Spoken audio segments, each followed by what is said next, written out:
Hello friends, यदि आपने कोई अमाउंट गलती से इलेक्ट्रॉनिक कैश लेजर के सीजीएसटी में डाल दिया है जबकि वो एसजीएसटी में जाना चाहिए था, या फिर एसजीएसटी में डाल दिया है वो सीजीएसटी में जाना चाहिए था, अब आप उसे ट्रांसफ़र कर सकते हैं। इसके लिए सरकार ने नोटिफिकेशन जारी कर दिया है, जिसके बारे में कि हम इस जीएसटी न्यूज़ में डिस्कशन करेंगे। रेगुलर अपडेट के लिए आप हमारे चैनल को सब्सक्राइब करें, नोटिफिकेशन बेल को प्रेस करना ना भूलें ताकि जैसे ही हम कोई नया अपडेट डालें आपके पास इमीडिएटली यह अपडेट पहुंच जाए। फ्रेंड्स, यदि आप जीएसटी एक्ट का सेक्शन 49 देखते हैं तो वहां पे सब सेक्शन 1 दिया गया था, यानी कि जो भी अमाउंट आप डिपॉजिट करते हैं जीएसटी का, टैक्स, इंटरेस्ट, पेनल्टी, फीस या कोई भी और अमाउंट, वो सबसे पहले आपके इलेक्ट्रॉनिक कैश लेजर में जाता है जहां से कि आप उसे यूज़ करते हैं। यहाँ पे सरकार ने सब सेक्शन 10 इंसर्ट किया था बाय फाइनेंस नंबर 2 एक्ट 2019, लेकिन इसके लिए डेट नोटिफाई नहीं की थी। अब ये डेट नोटिफाई कर दी गई है 1 जनवरी 2020, जिसके बारे में कि हम अभी डिस्कशन करेंगे। यहाँ पे लिखा गया था, registered person may on the common portal transfer any amount of tax, interest, penalty, fees और any other amount available in the electronic cash ledger under this act to the electronic cash ledger for integrated tax, central tax, state tax, union territory tax or cess in such form and manner and subject to such condition and restriction as may be prescribed, and such transfer shall be deemed to be a refund from the electronic cash ledger under this act। यानी कि यदि कोई व्यक्ति गलती से कोई amount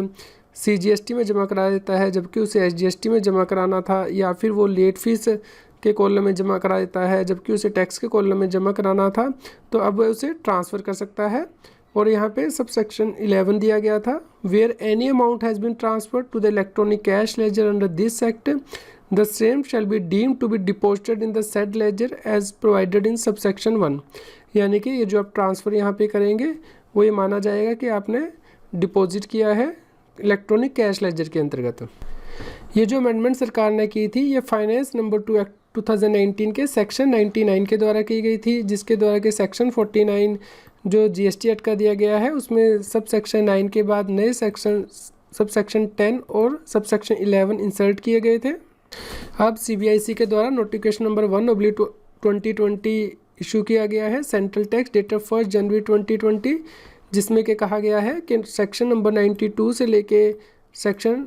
112 finance number 2 act 2019 के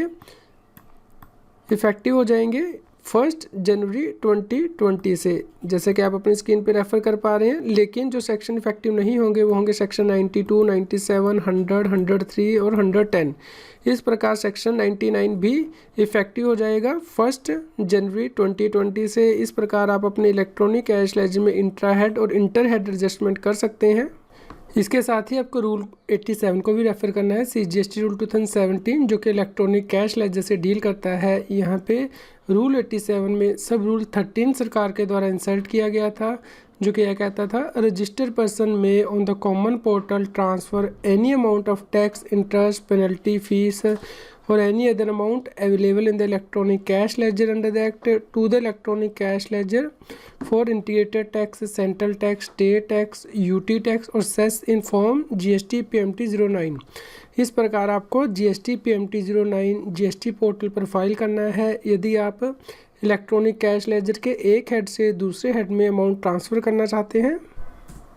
यह है GST PMT 09, जो कि रूल 87 सब रूल 13 के अकॉर्डिंग आपको GST पोर्टल पर फाइल करना है यदि आप एक हेड से दूसरे हेड में अमाउंट को ट्रांसफ़र करना चाहते हैं इलेक्ट्रॉनिक कैश लेजर के, यानी कि यदि आप CGST से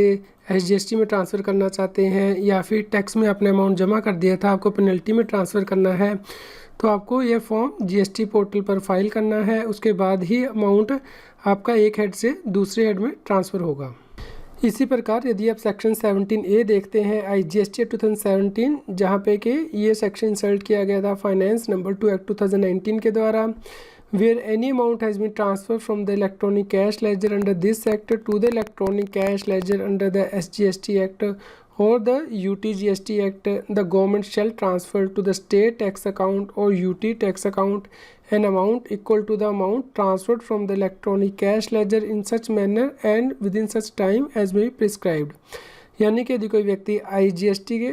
का अमाउंट इलेक्ट्रॉनिक कैश लेजर से स्टेट जीएसटी या फिर यूटी जीएसटी में ट्रांसफ़र करता है तो गवर्नमेंट यह अमाउंट ट्रांसफ़र कर देगी। इस प्रकार फाइनेंस नंबर 2 एक्ट 2019 के सेक्शन 114 के द्वारा IGST एक्ट का सेक्शन 17A इंसर्ट किया गया था। अब सरकार ने इस सेक्शन के लिए यानी कि 114 कब से एप्लीकेबल होगा इसके लिए नोटिफिकेशन जारी कर दिया है, यानी कि IGST एक्ट का सेक्शन 17A 1 जनवरी 2020 से एप्लीकेबल हो जाएगा। यह है नोटिफिकेशन नंबर 1/2020 इंटीग्रेटेड टैक्स जो कि 1 जनवरी 2020 से जारी किया गया है, जिसमें कि सरकार ने कहा है कि फाइनेंस नंबर 2 एक्ट 2019 में जो सेक्शन 114 दिया गया था वो 1 जनवरी 2020 से एप्लीकेबल हो जाएगा। इस प्रकार IGST एक्ट का भी सेक्शन 17A 1 जनवरी 2020 से एप्लीकेबल हो गया है। और इस प्रकार यदि आपने गलती से कोई अमाउंट IGST में पे कर दिया था जबकि वो स्टेट GST में जाना चाहिए था तो आप उसे भी ट्रांसफ़र कर सकते हैं GST पोर्टल पर। आप ही नोटिफिकेशन को डाउनलोड कर सकते हैं। इनका लिंक इस न्यूज़ की वीडियो डिस्क्रिप्शन में दिया गया है। यदि आपको ये वीडियो पसंद आई हो तो कृपया लाइक कीजिए और शेयर कीजिए ताकि सभी लोगों तक इस नोटिफिकेशन के बेनिफिट पहुंच सकें। फ्रेंड्स, अब आप मेरे चैनल CA सतबीर सिंह की मेंबरशिप को ज्वाइन कर सकते हैं, जिससे कि जो एक्सक्लूसिव वीडियोज़ हैं सिर्फ मेंबर्स के लिए income tax, GST, finance, extra पर उन्हें रेफ़र कर सकते हैं।